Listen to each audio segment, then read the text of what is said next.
Hey team, I'm here today with Pete Smith, and we're talking about Drive Salon Success and some of the tools that we're going to bring to you guys. How you doing, Pete? I'm excellent, thanks, Joe. So Pete, what's one of the tools that you want to talk to the team that's going to help them be really successful when they talk to their salons? I think one of the first things that you can talk to a salon about is what is their retail to service ratio. Pete, retail to service. Let's break that down so everybody knows the baseline information that we have to work with. Very good. It's simple. It's two simple numbers. And you can do it weekly, you can do it monthly, you can do it yearly, but it's just two numbers. How much do you retail every month, week, or year? And then how much do you do in that same time frame in your services? And then you just simply divide retail by the service. So retail to service, RTS. So retail over service, or the R divided by the S, and you get the percentage that we're looking for. Exactly. And then we look to put that into one of four categories. It could be out of control, getting by, getting ahead, or in the top 20% of salons in America. So Pete, why don't we do some math here so the team can see a quick example of this and follow along? Perfect. So if a salon's doing $50,000 in sales in a month, and in that same month they do $5,500 of retail, we just simply divide the $5,500 of retail by the service. And that gets us 11%. So in this example, they're slightly above or getting by, which is okay. But at that point, we now have a place to jump off to that conversation and say, well, would you like to improve that? And here's how I can help you as your sales consultant. So by doing the math and coming up with the result, we can understand where they are on the scale and also where we need to start and then build from at that point. So Pete, what's the target? What do we want to get salons to be so that they're growing at the right rate or establish the right rate of RTS? Well, we'd really like to see our salons at 20% retail to service. So that's a goal. So we do the calculation, we know where they land, and then we know we can put together a plan to get them there. Not overnight, but a plan to gradually move them in the right direction. There's a lot of pieces and parts to that, which Pete and the team are going to help implement in Salon, correct? Correct. Okay, so talk to me about the levels again. You mentioned them before. I want to hit them a little harder so we understand where we are in the range. So when we do these calculations, we know right about where our team is and how we can start helping them. Great. So if you do a retail to service calculation and they come up below 10%, then they are really out of control. There's a lot of opportunity for that salon to grow their retail business. If they get between 10 and 15%, we like to think of them as getting by. Okay, better, good, but there's still a lot of room for improvement. If you're between 15 and 20%, now you're at that place where you're starting to get ahead. And over 20%, you're in the top 20% of America. Okay, and that's where we really want to drive them to, as you said, is the goal. And we'll all have the opportunity to get there over time. And there's a plan that needs to be put in place. So Pete, we keep talking about a plan. So go over the plan or the steps in the plan that you and the team have put together for us to implement. Great. So there's really 5 things that a salon can do, should do in order to maximize their retail sales. So the first one is merchandising. A lot of this is provided by the manufacturers, but is it going up? Or is it getting thrown away? Is it getting stuck in the back room?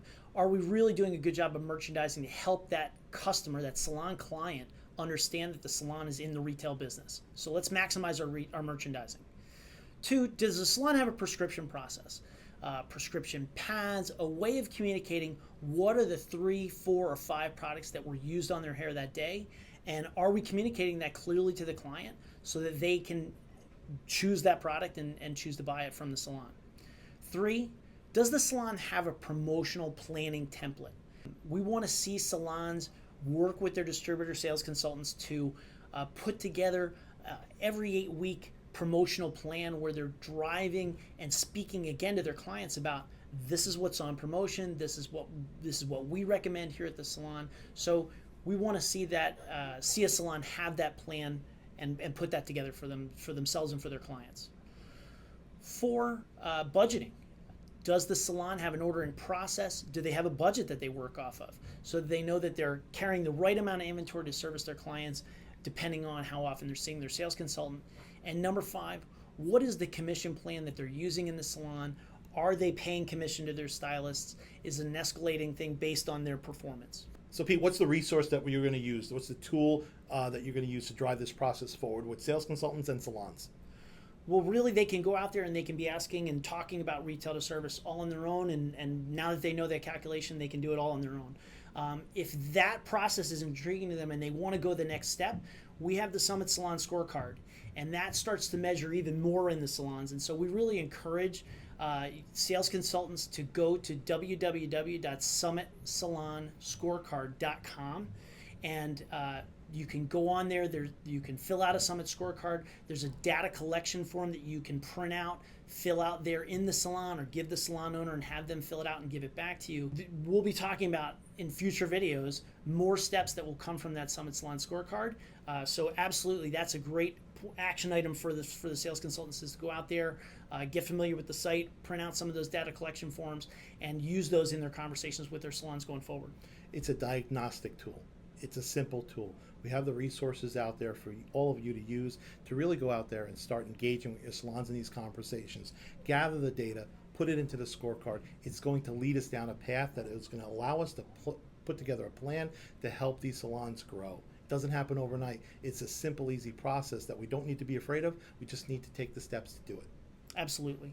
Okay, Pete, so we covered a lot of information here. We talked about retail to service, the calculation, what that means, the different levels that you'll be in based on that calculation, so we know where we are and where we want to go. Where we want to go is, and what's going to help us get there, are the 5 steps that you talked about, from merchandising all the way down to having a promotional plan to everything else you mentioned. And then we talked about the diagnostic tool, the scorecard. Fantastic information for us to start gathering and using together as a team to really help the salon know where they are and know where they need to go. It's going to help us build a plan. Pete, good luck, buddy. I appreciate all your help and information. And team, go out there and use this information to grow your salons. Thanks, everybody.